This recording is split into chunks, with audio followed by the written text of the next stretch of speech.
Good evening. Tonight, I can report to the American people and to the world that the United States has conducted an operation that killed Osama bin Laden, the leader of al-Qaeda, and a terrorist who's responsible for the murder of thousands of innocent men, women, and children. It was nearly 10 years ago that a bright September day was darkened by the worst attack on the American people in our history. The images of 9/11 are seared into our national memory.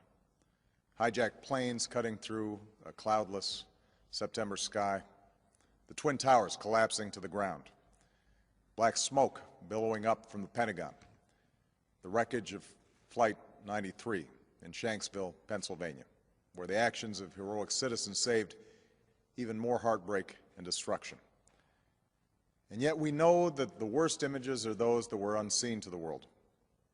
The empty seat at the dinner table, children who were forced to grow up without their mother or their father, parents who would never know the feeling of their child's embrace, nearly 3,000 citizens taken from us, leaving a gaping hole in our hearts.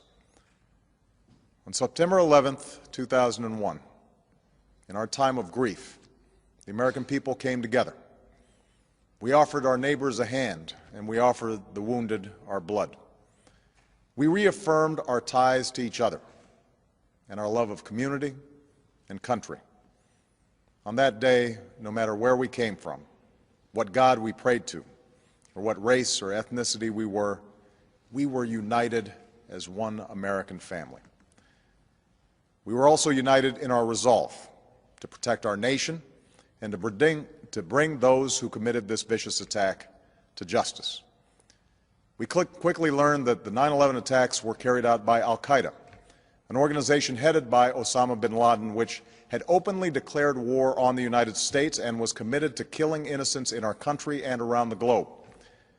And so we went to war against al-Qaeda to protect our citizens, our friends, and our allies.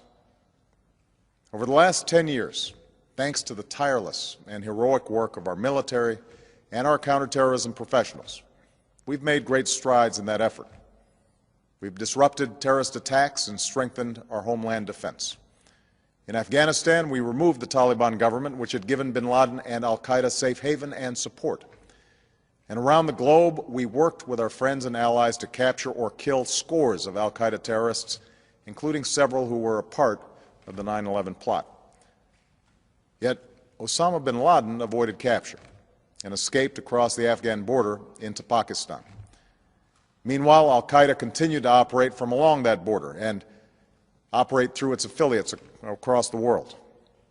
And so shortly after taking office, I directed Leon Panetta, the director of the CIA, to make the killing or capture of bin Laden the top priority of our war against al-Qaeda, even as we continued our broader efforts to disrupt, dismantle, and defeat his network.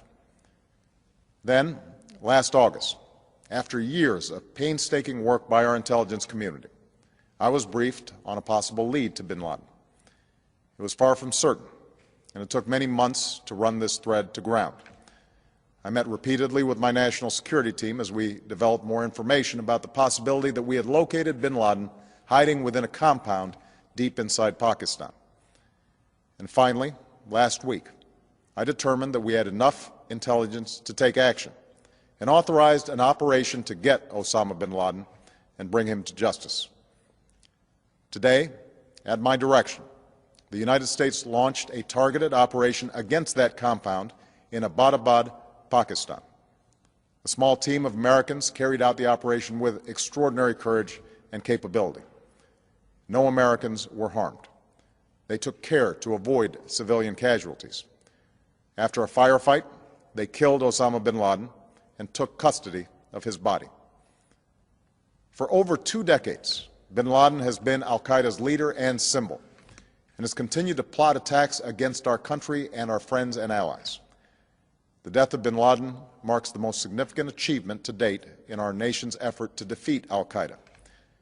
Yet his death does not mark the end of our effort. There is no doubt that al-Qaeda will continue to pursue attacks against us. We must and we will remain vigilant at home and abroad. As we do, we must also reaffirm that the United States is not and never will be at war with Islam. I've made clear, just as President Bush did shortly after 9/11, that our war is not against Islam. Bin Laden was not a Muslim leader. He was a mass murderer of Muslims. Indeed, al-Qaeda has slaughtered scores of Muslims in many countries, including our own. So his demise should be welcomed by all who believe in peace and human dignity.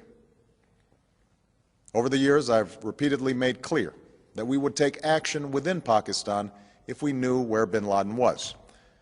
That is what we've done.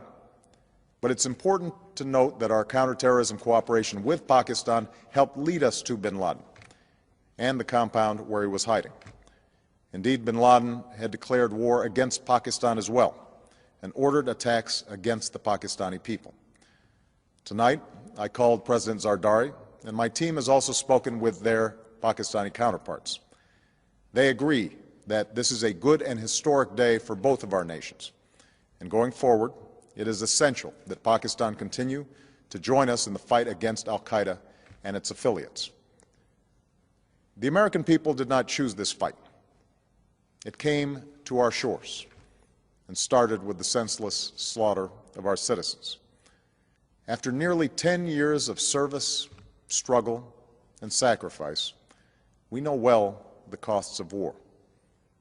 These efforts weigh on me every time I, as Commander-in-Chief, have to sign a letter to a family that has lost a loved one, or look into the eyes of a service member who's been gravely wounded.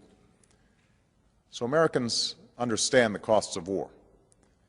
Yet, as a country, we will never tolerate our security being threatened, nor stand idly by when our people have been killed.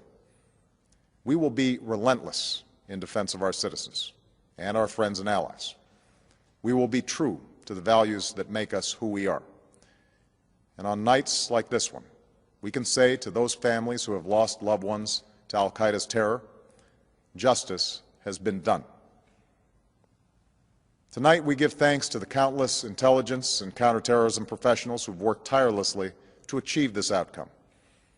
The American people do not see their work nor know their names, but tonight they feel the satisfaction of their work and the result of their pursuit of justice. We give thanks for the men who carried out this operation, for they exemplify the professionalism, patriotism, and unparalleled courage of those who serve our country. And they are part of a generation that has borne the heaviest share of the burden since that September day. Finally, let me say to the families who lost loved ones on 9/11 that we have never forgotten your loss, nor wavered in our commitment to see that we do whatever it takes to prevent another attack on our shores. And tonight, let us think back to the sense of unity that prevailed on 9/11. I know that it has at times frayed, yet today's achievement is a testament to the greatness of our country and the determination of the American people. The cause of securing our country is not complete, but tonight we are once again reminded that America can do whatever we set our mind to. That is the story of our history. Whether it's the pursuit of prosperity for our people or the struggle for equality for all our citizens, our commitment to stand up for our values abroad, and our sacrifices to make the world a safer place. Let us remember that we can do these things not just because of wealth or power, but because of who we are. One nation, under God, indivisible, with liberty and justice for all. Thank you. May God bless you, and may God bless the United States of America.